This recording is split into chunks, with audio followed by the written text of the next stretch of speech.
ഇതെൻ്റെ ചേച്ചിയാണ് കേട്ടോ. ഇത് കഴിഞ്ഞിട്ടുള്ള ഫോട്ടോയിൽ കാണുന്നത് ഞാനും.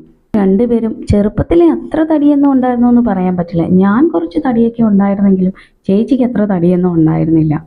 രണ്ടാമത്തെ പ്രസവമൊക്കെ കഴിഞ്ഞ ശേഷമാണ് ചേച്ചിക്ക് ക്രമാതീതമായിട്ടുള്ള തടി വർദ്ധിക്കാൻ തുടങ്ങിയത്. അതിൻ്റെ കൂടെ തന്നെ ഈ ശരീരത്തിൽ നിറയെ അസുഖങ്ങളും ഉണ്ടായി. പക്ഷേ അസുഖങ്ങളുടെ ലിസ്റ്റൊക്കെ കേട്ടാൽ നിങ്ങൾ ഞെട്ടും. ഷുഗർ, തൈറോയിഡ്, കൊളസ്ട്രോള് എന്ന് വേണ്ട ഒട്ടുമിക്കൽ എല്ലാ രോഗങ്ങളും ഏകദേശം ഒരു 30 വയസ്സിനകം ഈ ശരീരത്തിനകത്ത് കടന്നുകൂടിയിട്ടുണ്ടായിരുന്നു. അതുപോലെ തന്നെ എനിക്കും ഷുഗറുണ്ട്, കൊളസ്ട്രോള്. ഭാഗ്യത്തിന് തൈറോയിഡ് ഉണ്ടായിരുന്നില്ല. പിന്നെ എന്തൊക്കെ അസുഖങ്ങൾ ഉണ്ടായിരുന്നു എന്ന് ചോദിച്ചാൽ അതിൻ്റെ ഒരു ലിസ്റ്റ് എടുത്തു കഴിഞ്ഞാൽ ഈ വീഡിയോ തീരും. അതുകൊണ്ട് തൽക്കാലം അതിനെക്കുറിച്ച് പറയുന്നില്ല.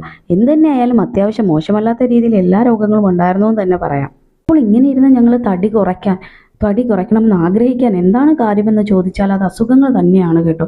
ശാരീരികമായുള്ള ബുദ്ധിമുട്ടുകൾ ഞങ്ങളെ വളരെയധികം വലച്ചിരുന്നു. നടുവേദനയും മറ്റു ബുദ്ധിമുട്ടുകളും, നടക്കാൻ കഴിയില്ല, അടുക്കളയിൽ പോലും നിന്ന് ഒരു ജോലി പോലും ചെയ്യാൻ പറ്റാത്ത അവസ്ഥ. അങ്ങനെയൊക്കെയുള്ള ശാരീരിക ബുദ്ധിമുട്ട് കാരണം ഞങ്ങൾ മാനസികമായി തന്നെ വല്ലാത്ത വിഷമത്തിലായിരുന്നു. അതുകൊണ്ട് തന്നെ തടി കുറയ്ക്കണമെന്ന് ആഗ്രഹിച്ചപ്പോൾ ഒരു ഫുഡ് സപ്ലിമെൻറ്റും എടുക്കാതെ ഭക്ഷണം നിയന്ത്രിച്ചുകൊണ്ട് വർക്കൗട്ട് ചെയ്തുകൊണ്ട് തന്നെ തടി കുറയ്ക്കണമെന്ന്